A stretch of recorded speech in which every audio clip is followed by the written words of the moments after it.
tu connais l'histoire. Elle est venue et il y avait deux frères. Prométhée, celui qui regarde en avant, le planificateur, et son frère, Épiméthée, celui qui regarde en arrière. Prométhée a dit à Épiméthée, ne la touche pas.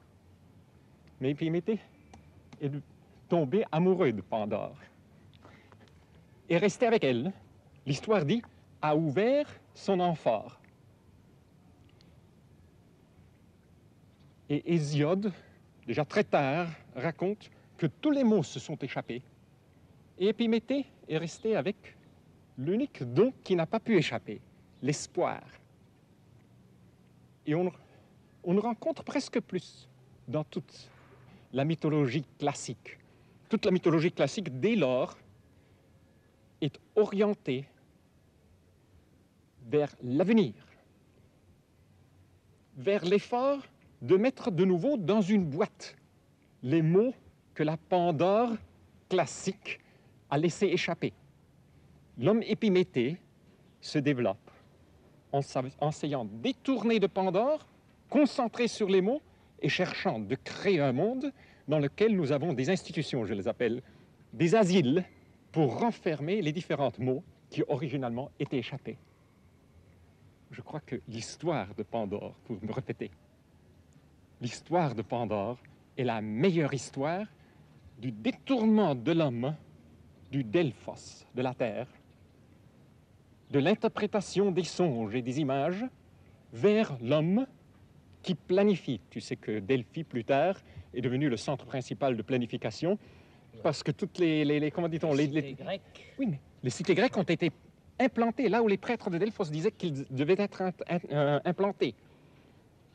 Ils savaient un peu plus parce que tout le monde venait à Delphi raconter ses histoires, alors ils pouvaient donner les bons conseils, comme les planificateurs aujourd'hui les donnent, parce qu'ils écoutent ce qu'on dit dans le peuple et ils prédisent pour l'avenir ce qu'ils voient déjà dans le présent. Sur son sexe, tu trouves le serpent avec une tête de mort. C'est la femme dont la matrice a été envoyée dans ses mains, est devenue une tirelire. Pour moi, c'est une des figures les plus intéressantes, Pandore, dans l'histoire de l'Occident. Je crois que tout le développement du capitalisme, de ce que j'appelle, moi, le capitalisme dans son sens plus large, peut s'étudier en connaissant cette vieille dame. Si nous ne retournons pas, dans ce moment-ci, vers Pandora Gea, qui vivait, et je crois encore qui vit, dans sa cave à Delphos. Si nous ne devons pas capables de nouveau d'être conscients du langage des songes qu'elle peut interpréter, nous sommes condamnés. Le monde ne peut pas survivre. Regarde ce qui s'est passé dans la cave quand elle est devenue une caisse. Les prêtres mâles d'Apollon qui venaient de l'Asie mineure substituaient Pandore dans sa cave et installaient à son endroit, sur le tripode, une petite fille qu'il prenait prisonnier, qu'il droguait pour lui faire dire des choses, et après ça, dans des hexamètres, prédisaient l'avenir, comme aujourd'hui les ingénieurs. J'ai l'impression qu'aujourd'hui, dans une nouvelle forme, une nouvelle Pythia, on dit Pythia en français, Oui, non? oui, Pythie. Une nouvelle Pythie a été établie dans la forme du computer, de la calculatrice, de la machine électronique, qui ne parle plus en hexamètres, mais en dodécamètres, avec son rythme de 12 bits par figure. C'est la fin du monde. C'est la dernière, ultime conclusion à laquelle on est arrivé par la substitution de la Pythia, d'un monde qui voyait Pandore comme tenant une caisse avec, pour la vieille, mère Terre, que nous voyons maintenant, notre génération, les jeunes au moins de nouveau, comme les toiles bleues qu'on regarde avec nostalgie dès la Lune. Cette Vierge Marie dégénérée, dans sa forme dégénérée comme dispensatrice des grâces, est arrivée au Mexique avec les Espagnols. Mais les Espagnols ont trouvé là une autre déesse, une terre de laquelle un autre peuple primitif avait une vision très différente, la Tonantzin, et ont identifié la Vierge Marie avec la Tonantzin, comme les premiers chrétiens ont identifié la Vierge Marie avec la Gaïa hellénistique, très souvent pas avec la vieille Gea Pandora. Et la Tonantzin, c'est une déesse complètement différente. Je la vois toujours de notre balcon. À Cuernavaca? Oui, nous avons les deux grands volcans, le Popocatépetl et sa femme, la Tonantzin Ixtaccíhuatl, entre les pieds de laquelle le soleil monte tous les jours. Mais c'est un monde qu'ici en Europe on ne comprend pas, parce que le soir, c'est Tonantzin qui mange le soleil et donne naissance aux étoiles. Il le mange le soir, et c'est la raison pour laquelle l'estomac de la Tonantzin est plein d'os des vieux étoiles mangées.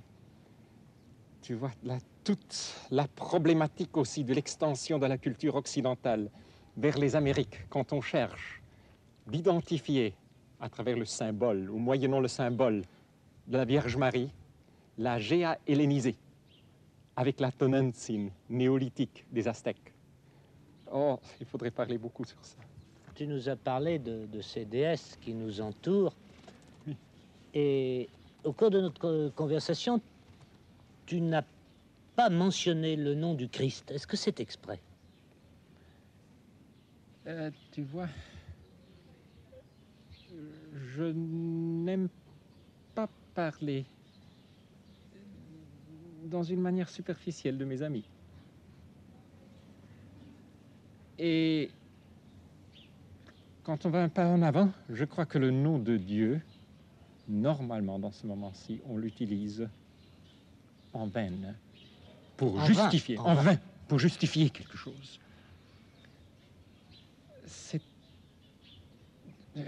J'espérerais donner de faire savoir que je l'aime sans en parler. C'est presque impossible aujourd'hui de le faire sans tomber dans des ambiguïtés très méchantes, très très méchantes. C'est qu'il y a l'institution aussi, et l'inversion de l'institution. Qu'est-ce que ça veut dire quand cette institution se réclame du Christ? Écoute, l'institution se conçoit sur le modèle politique, sur le modèle d'une administration, d'une bureaucratie. Maintenant, de la Bible, je sais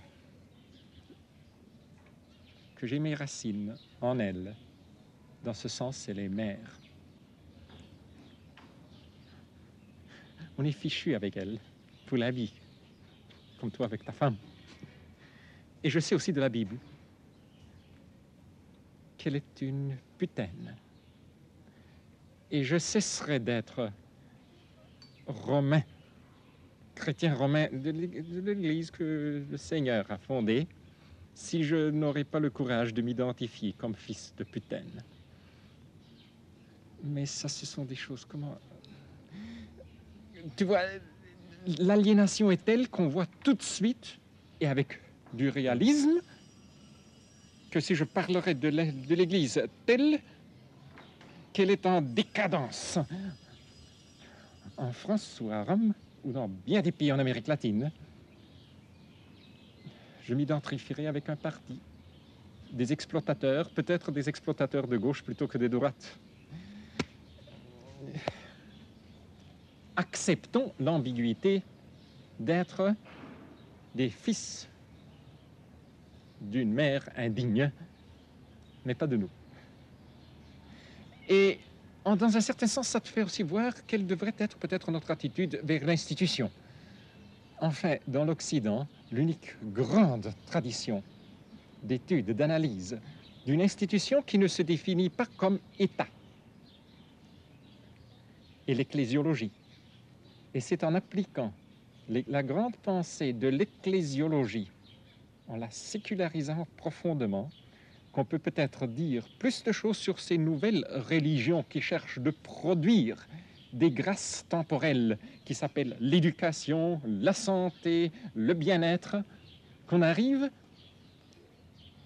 à une vision plus claire de ce qui doit être une inversion institutionnelle. Les institutions présentes et même l'Église cherchent de produire la grâce lorsqu'elles devraient être des tables autour desquelles je te retrouve au nom du mystère. Et je récupère le sens intime, toujours personnel de l'espérance, plutôt que permettre que l'espérance devienne, comme on l'a dit avant, aliénée et donner raison à ce que, en étudiant la langue française telle qu'elle est, Camus nous donne sur ce point. Mais tu penses que l'Église fait beaucoup de choses, peut faire beaucoup de choses dans l'Amérique latine où mais oui, elle est surtout, encore une, elle est en train de une faire institution. cela. Non, mais elle est encore une institution qui a du pouvoir.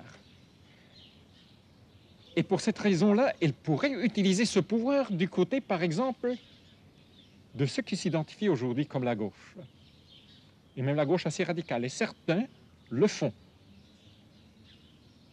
Mais inévitablement, alors, elle se compromettrait de nouveau avec un nouveau pouvoir qui, dans ce moment-ci, recherche simplement d'augmenter la production, le GMP, au nom de tous. Je crois qu'il faut plutôt chercher dans le message évangélique l'inspiration, le courage, le sens d'humour, le sens de relativité des choses, la peur de Dieu. Je t'explique ce que je veux dire, ce que nous avons juste maintenant discuté, sur la nécessité de fonder la survie du monde sur une nouvelle politique qui cherche des accords majoritaires sur ce qui est assez bon, assez vite, assez de vie. Je parle de la pauvreté d'esprit, dans le sens le plus profond, parce que ce serait des pauvres que sera cette terre, nous dit l'Évangile.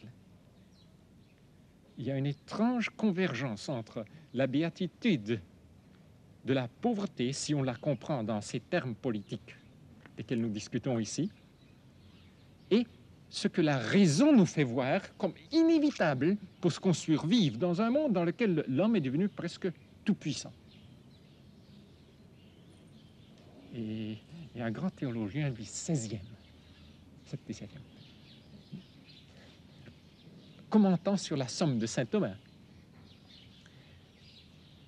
sur la relation entre les béatitudes et les dons du Saint-Esprit, fait voir comment saint Thomas appelle la crainte en français, de Dieu, comme la base de la béatitude de la pauvreté. Parce que la crainte, qui n'est pas servile, parce que j'ai peur de toi, parce que tu pourrais me battre, mais la crainte qui est amicale. Je ne veux que rien entre toi et moi. La peur des choses qui pourraient m'empêcher d'être en contact avec toi est vraiment la base de cette pauvreté, de cette nécessité de limites supérieures qui doivent venir maintenant directrices pour une politique. Maintenant, tu peux dire que c'est de l'utopie. Je t'ai dit non. Mais que ce soit une croyance dans l'essentielle bonté de l'homme, même s'il est gravement blessé. Oui.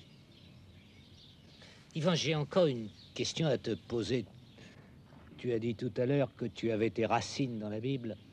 J'ai l'impression que tu as des pères dans presque tous les pays.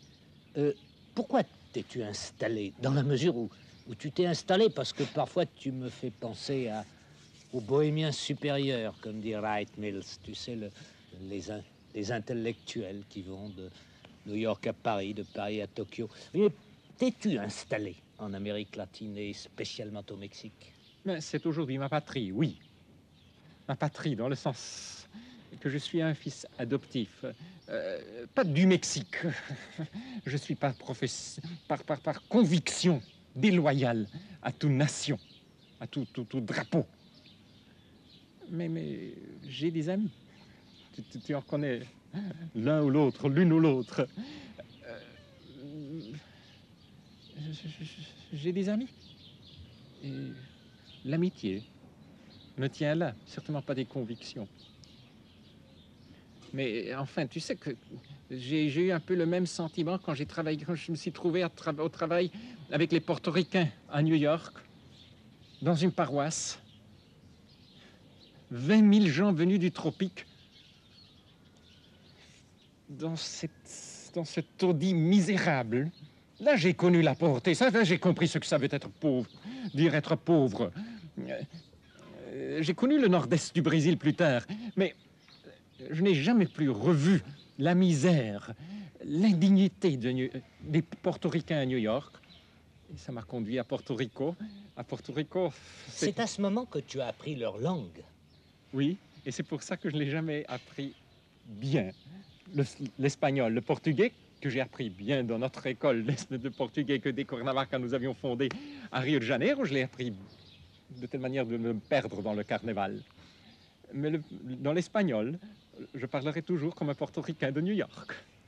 Tu parles presque 8 langues. Oui. Quelle est la tienne? Est-ce qu'il y en a une qui est la tienne? Non, je suis un homme sans langue maternelle, je crois. C'est très dur, tu sais, parce que je me suis éveillé à la conscience en 3 ou 4 langues simultanément.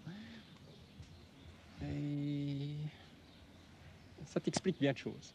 Pourquoi es-tu allé, comment es-tu allé vers ces portoricains dont l'expérience a été pour toi fondamentale? Par hasard ou parce que Oui, tu par voulais hasard. vivre avec les pauvres? Par hasard. Non, par hasard. J'étais à New York pour faire des études dans une bibliothèque. J'ai rencontré les portoricains à la 108e. J'étais arrivé à New York après... Les études sur quoi? Bon, disons de profession, je suis cristallographe. Cristallographe. Même si j'ai fait ma thèse en histoire plus tard. Mais ce sont ces certifications du savoir. Mais je les ai rencontrés à New York. Je me suis fasciné. Je demandais de pouvoir travailler dans une paroisse, ou vivre dans une paroisse où il y avait des portoricains. J'étais tout seul au milieu de l'addiction à la drogue. Tu étais déjà prêtre à ce moment-là? Oui, j'étais prêtre. Ce sont mes 4 années de travail de prêtre, si tu veux, mais au milieu d'une situation qui est très difficile à décrire. Mais j'avais, je ne sais pas pourquoi, mais j'étais rappelé des années de jouer en cachette en face de Hitler comme déclaré juif d'un moment à l'autre. C'est pendant la guerre. C'est comme ça que je suis tombé. La vie m'a porté à Porto Rico. À Porto Rico, on m'a mis à la porte. À la porte? Oui. Le gouvernement? Le gouvernement, ensemble avec l'Église, parce que je me moquais des folies. Des folies? Des folies ostentatoires, tu veux dire? Oui. De l'incorporation, de la charité à travers l'incorporation dans le marché nord-américain. Et alors, tu es retourné à New York tout de suite? Non. Avec un groupe d'amis, on a décidé qu'il faut créer une base indépendante, une république intellectuelle indépendante. À Cuernavaca, nous avons établi ce centre qui se gagne sa vie et son indépendance en vendant une ressource naturelle qui est tout à fait remplaçable. La langue espagnole, nous enseignons l'espagnol, exploitant aussi les Français. Mais tout le monde qui croit que nous sommes des génies à l'enseigner, c'est simplement la manière de survivre. Nous sommes créés les coûts, une certaine indépendance intellectuelle, disons, politique. Et maintenant, nous avons ce club duquel tu sais qu'il y a 300, 400 personnes qui viennent, des pauvres et des riches, des gens de l'Amérique latine et même de l'Afrique, pour y discuter l'un avec l'autre. Et chacun fait ce que le da la gana, comme on dit en espagnol. Une sorte d'université. Oui, mais il n'y a aucun universitaire, y compris la directrice, dans les 60 personnes qui la font marcher, ou qui font marcher les publications, la bibliothèque. C'est populaire dans ce sens. Et c'est très difficile de décrire si c'est de la vie pratique ou théorique. Parce que ça nous donne, à certains d'entre nous, la possibilité d'être dans bien des endroits de l'Amérique latine profondément présent. Est-ce que tu penses que l'expérience du fonctionnement de Cuernavaca est positive et que c'est un modèle qui pourrait être exporté maintenant, imité, disons? Non, je ne prononce pas. Pas encore. Je ne prononce pas, je ne sais pas, je crois que c'est Combien tellement d'années? simple. 10 ans. 10 ans et ça fonctionne, mais je crois que vraiment, toute personne qui perdrait ce sens d'infériorité que la dernière scolarité mentale donne, et dirait, moi, je vais réunir des amis pour discuter sur telle affaire, et dans ce but de j'ouvre un petit café, je ferai la même chose. Et en effet, ça se passe maintenant, pas dans les capitales de l'Amérique latine, mais dans bien des endroits, des petits villages. C'est la véritable université populaire. Oui, mais ça ne doit pas s'appeler université. Et maintenant, qu'est-ce que tu veux faire? Quel est ton projet?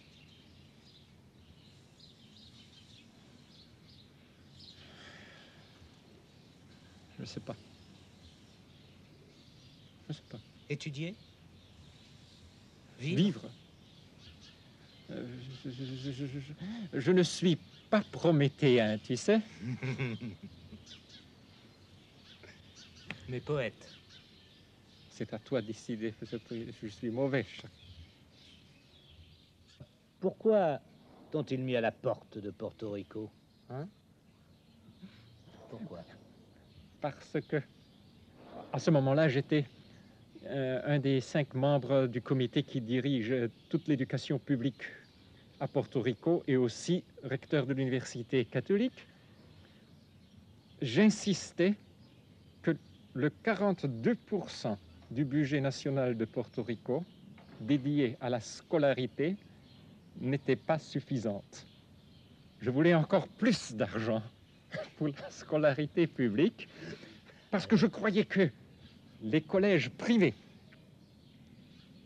faisaient une compétition sale, les collèges catholiques, cherchant d'acquérir plus de prestige et de cette manière-là, réduisant l'école publique à une école de seconde classe.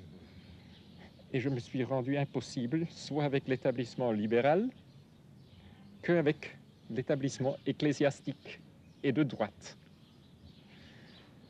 Eh bien, j'ai un peu honte de parler de ça, parce que plus tard, l'analyse de l'Amérique latine, à travers laquelle je me suis promené pendant une année, dans le passage de Cuernavaca à Porto Rico, de Porto Rico à Cuernavaca. Et tu t'es promené en profondeur, je crois que tu en as fait une bonne partie à pied. Oui, je l'ai fait comme les vieux Espagnols, à pied, d'un bout à l'autre, et c'est assez long. Mais en tout cas, je me suis rendu compte que mon erreur, que je partageais avec bien des autres, était de croire que c'est à travers une réforme de l'école qu'on puisse changer la productivité de l'institution et la distribution. C'est seulement plus tard que je me suis rendu compte, tant que l'école reste école, son sous-produit non désirable est bien pire que le produit dans ses meilleures conditions, que les gamins apprennent quelque chose. Parce que qu'est-ce que vous voulez? À l'école, l'enfant apprend avant tout que apprendre est le résultat d'un processus d'institution officielle. Il apprend que d'année en année, on devient d'une valeur plus grande personnelle parce qu'on accumule plus une nouvelle couche d'un bien spirituel, d'un bien non tangible. On apprend que ce qui est valable à apprendre, ce qui me servira plus tard, ou peut-être ce qui servira à la société plus tard, c'est ce qui peut être transmis par quelqu'un qui est professionnel. On apprend que enseigner, si on n'est pas professionnellement instituteur, est en quelque forme moins valable. Alors toute la critique de l'école est postérieure à l'année 60. Je crois que nous avons eu un certain succès à susciter la pensée sur la nécessité de la déscolarisation des sociétés, d'imaginer une société qui est plus simple, avec une technologie plus transparente, ce qui suppose les limites desquelles on a parlé avant, auxquelles on doit encore parler. Maintenant, je crois que notre tâche à Cuernavaca serait. Et nous y sommes mis totalement à faire des analyses analogues dans le domaine de la santé, dans le domaine des mythes de la vitesse et dans le domaine habitationnel. En Amérique latine, dans tous nos pays maintenant, les critères minimums qui déterminent si une maison est habitable ou peut être rasée s'il ne plaît pas à la ville sont si complexes qu'une maison qui correspond au minimum d'habitabilité coûte par mois un loyer supérieur aux entrées du 80% de notre population. Dans tous ces domaines, de l'éducation, de la santé, de l'habitation, ce qu'il faut faire, c'est de mettre dans les mains des gens des nouveaux instruments que la technologie nous donne pour ce qu'ils s'abritent, se soignent, apprennent. Le vidéotape même n'est pas tellement cher aujourd'hui. Ça veut dire retransformer notre langage. Dans notre langage présent, nous utilisons comme substantif des concepts qui avant étaient exprimés par des verbes actifs. On est dans un moment qu'on connaît très bien de la décadence de l'Empire romain, de la gnose.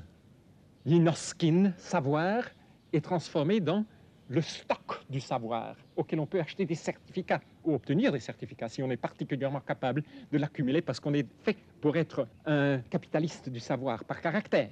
Cette école que tu attaques, ça a été une des fonctions principales de notre progrès culturel et social.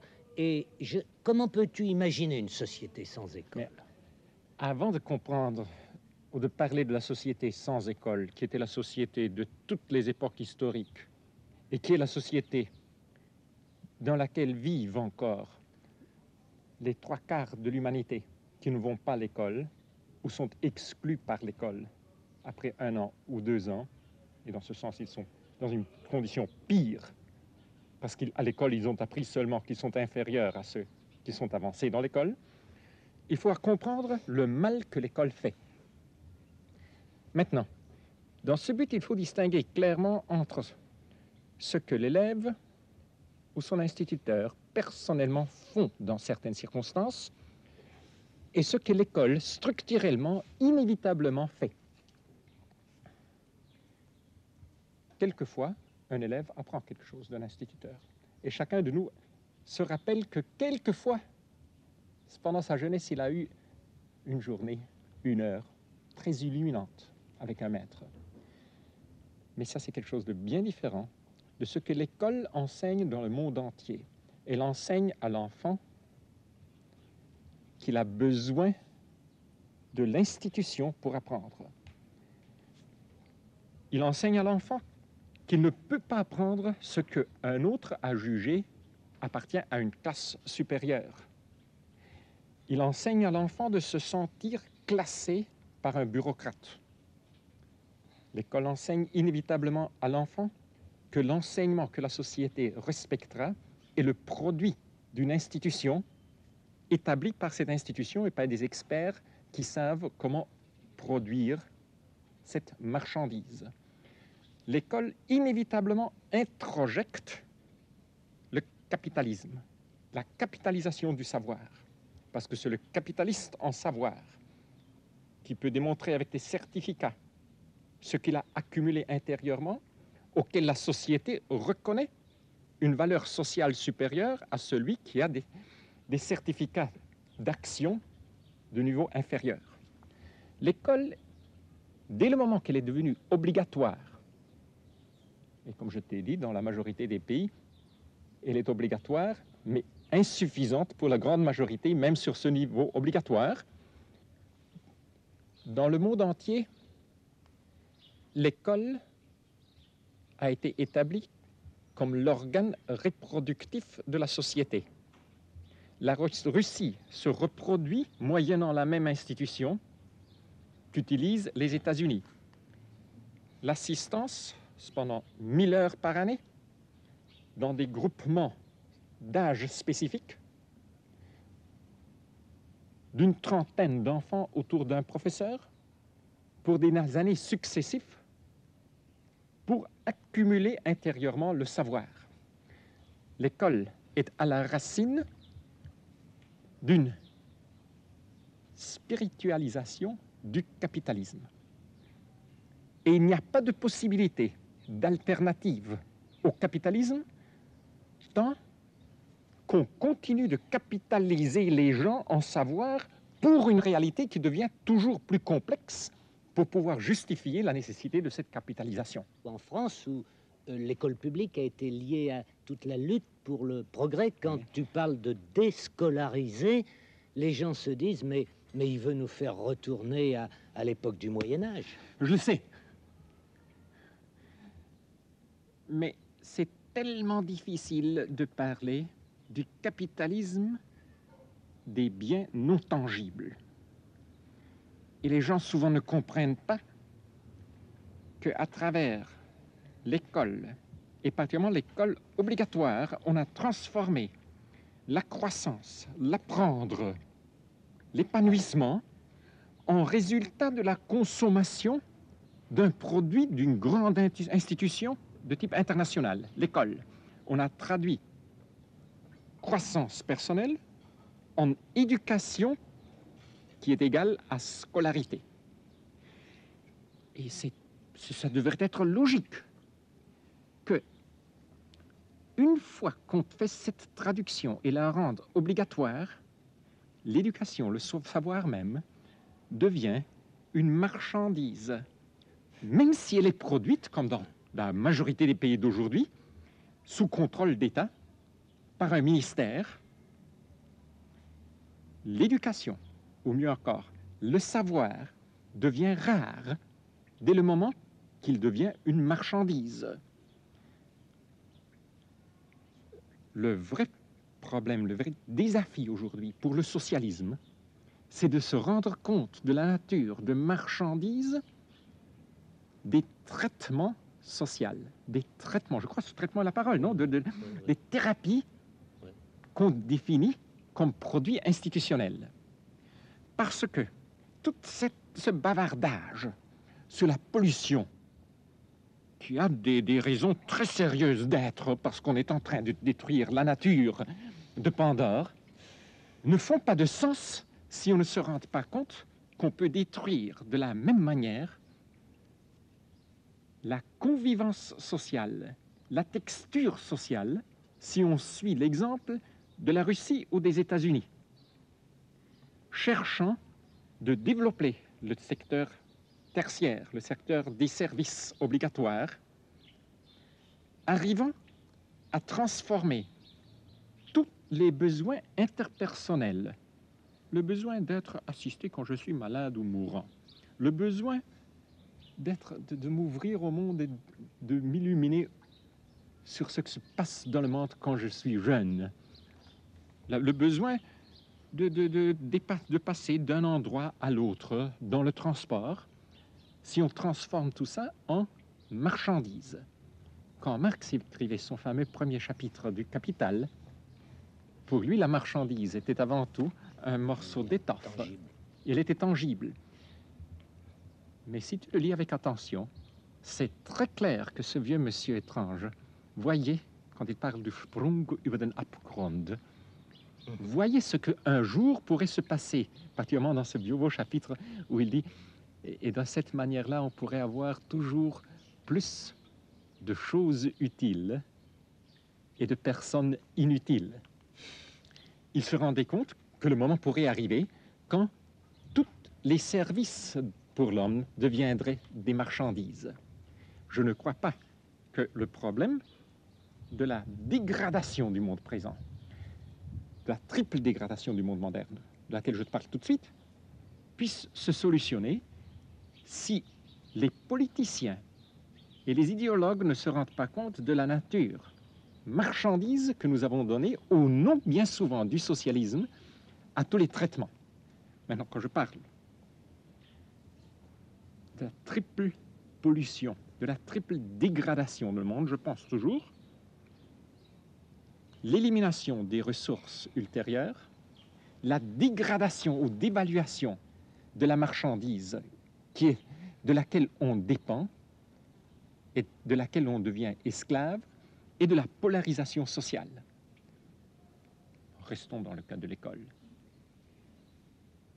Une fois que je traduis éducation ou savoir en scolarité, automatiquement, il y aura certains qui, pour certaines raisons, seront sélectionnés pour en avoir beaucoup plus que les autres et qui justifieront leur privilège économique, social, politique, par le fait qu'ils ont accumulé spirituellement une marchandise non tangible qui s'appelle le savoir.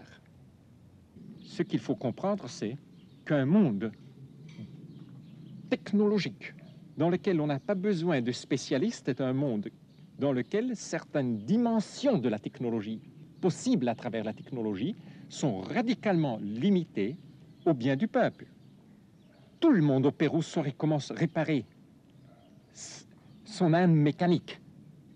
Si c'était un âne mécanique, et personne, même Monsieur le Président ou l'ambulance, ne pourrait pas venir à une vélocité supérieure à 15 km.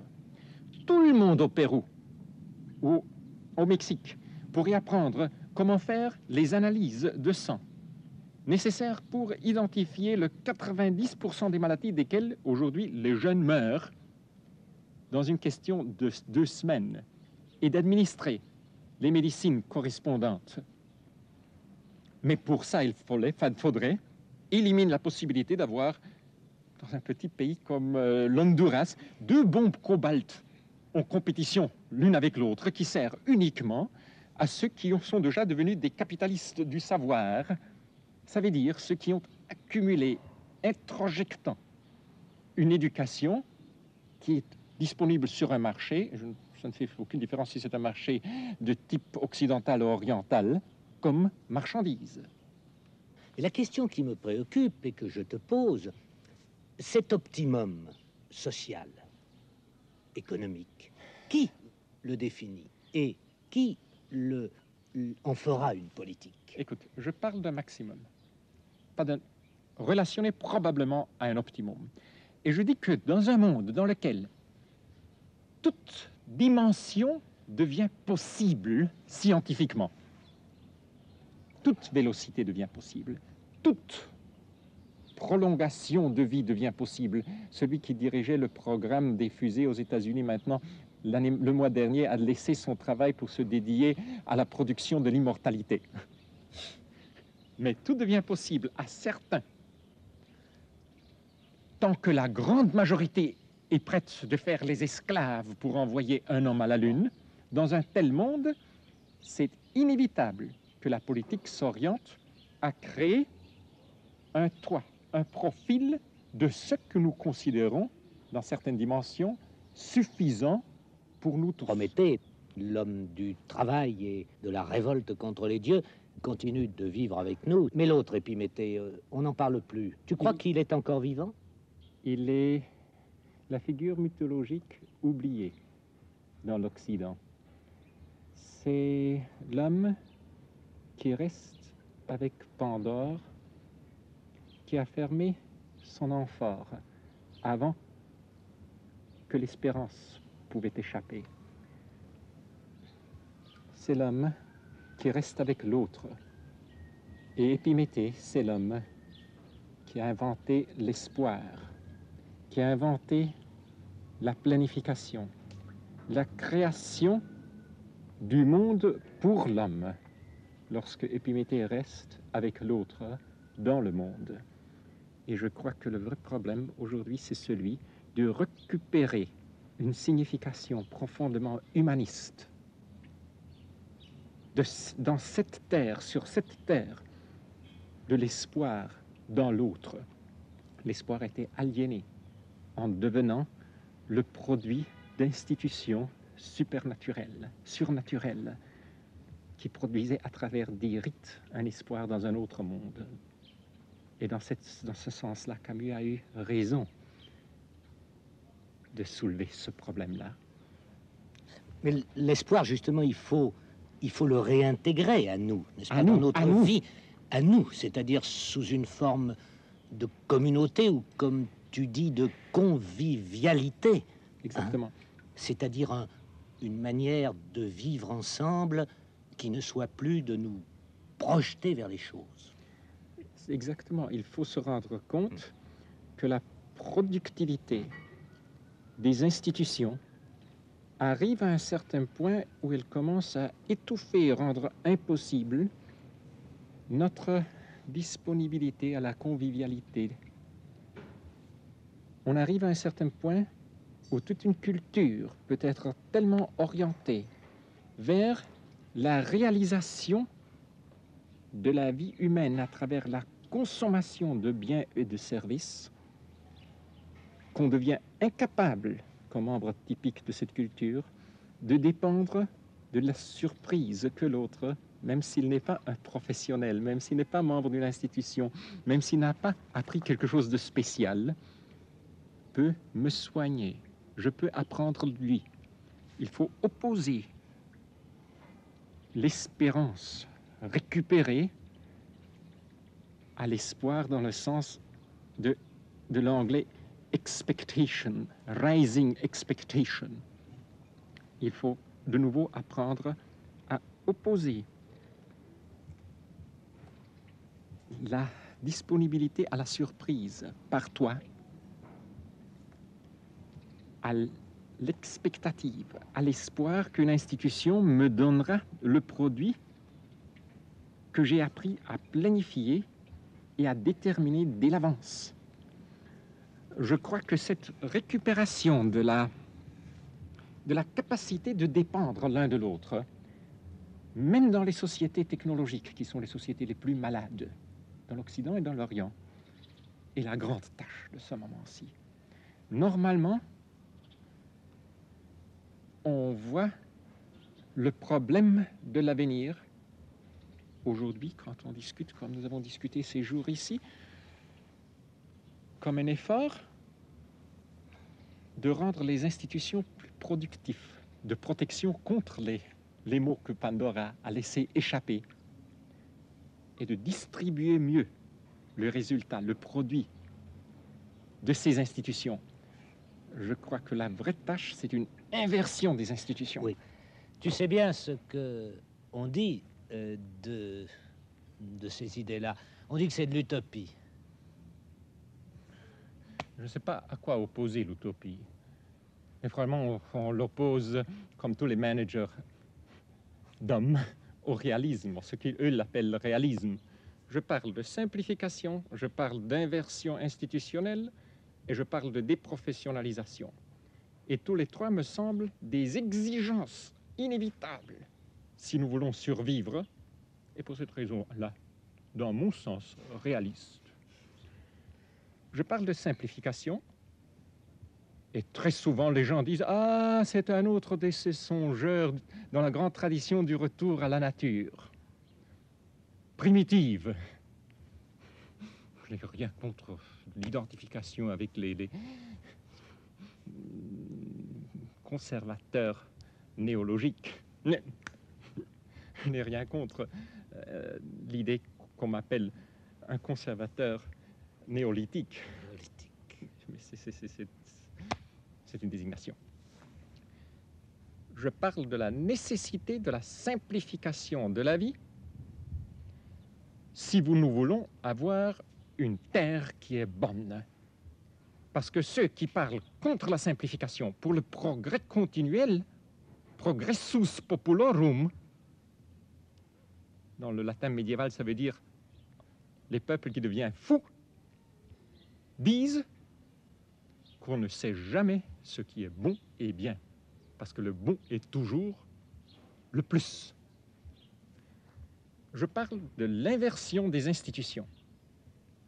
Au lieu des institutions que nous avons, qui sont des éventails, des emboutoirs, des entonnoirs, pour donner le savoir à l'enfant, je demande des institutions qui mettent à la disposition de celui qui veut apprendre un monde assez simple pour pouvoir apprendre de la vie, plutôt que d'apprendre sur la vie. Je crois, en marchant à travers toute l'Amérique latine, de Caracas jusqu'à Santiago, pendant des mois et des mois, j'ai eu tellement d'occasions de vivre dans des petits villages que les gens savent comment vivre sainement, plutôt que avoir besoin de médecins qui leur produisent des services de santé pour vivre sur le navire spatial Terre, comme les écologistes, mécanicistes s'expriment avec tel plaisir. Et finalement, je crois dans la déprofessionnalisation. Je le vois, on a su déprofessionnaliser l'écrire et le lire. Pourquoi pas déprofessionnaliser, comme font les Chinois, presque toute la médecine? Nous savons que dans les accidents, la majorité des gens meurent parce que celui qui est près d'eux, dans ce moment-là, ne sait pas quoi faire. Ça veut dire, je parle de la repersonnalisation des valeurs, des échanges, des services sur un niveau de compétence qui n'aurait pas pu être songé avant la technique moderne. Je crois que la condition principale pour pouvoir rendre politiquement faisable ce dont je discute sont des accords majoritaires sur certaines dimensions bases dans lesquelles nous disons telle vitesse est suffisante, tel outillage pour la santé est suffisante. Et même si tu veux l'avoir, au moins socialement, on ne produit pas plus pour toi que ce qui a été décidé comme assez bon pour tout le monde par accord communautaire. Dans le moment présent, et depuis la Révolution française, de plus en plus, on définit comme but d'une démocratie de définir en commun le minimum que tout le monde doit avoir. Je propose une inversion de ce concept, de faire but principal d'une politique saine la recherche du maximum sur lequel tout le monde peut se mettre d'accord que c'est suffisant pour chacun. Je parle pour cette raison-là en économie d'un passage d'une économie fondée sur la circulation vers une économie d'un État stable qui reconnaît que le monde est limité, n'est pas un système ouvert, le monde physique, matériel, et qui reconnaît que l'invention, la poésie, l'imagination, par définition, s'ils sont vrais, ne sont pas des marchandises et pour cette raison-là, illimitées. Pour le dire encore une fois, si c'est plus simple, quand on me demande si je suis utopiste, je dis, je parle pour la simplification et pas pour le romanticisme. Je parle pour l'inversion de la fonction des institutions et pas contre toute institution. Et je parle pour la déprofessionnalisation et la repersonnalisation des valeurs. Je ne parle pas contre la compétence. Mais pour chacun de nous qui vit dans un monde simple, on sait que de la boue, les gens savent faire des choses d'une beauté, une complexité imaginaire extraordinaire. Laisse-moi te citer un poème que j'ai lu juste dans l'avion en venant à Paris pour cette occasion. C'est un poème néolithique, aztèque, écrit par un Espagnol, en lettres espagnoles, mais dans le nahuatl. Ce poème dit « Pour un tout petit temps seulement, nous sommes prêtés l'un à l'autre. Parce que c'est adressé à un Dieu, nous vivons parce que tout nous dessine. Nous avons de la couleur parce que tout tu nous peins. Et nous respirons parce que tu nous chantes. Mais seulement pour un tout petit temps, nous sommes prêtés l'un à l'autre. » Et ça continue. Parce que nous nous effaçons comme le dessin, même quand il est fait dans l'obsidian. Nous perdons notre couleur comme même le quetzalcoatl, le beau oiseau vert, perd sa couleur. Et nous perdons notre son et notre respire comme même le chant de l'eau. Pour un tout petit temps, nous sommes prêtés l'un à l'autre.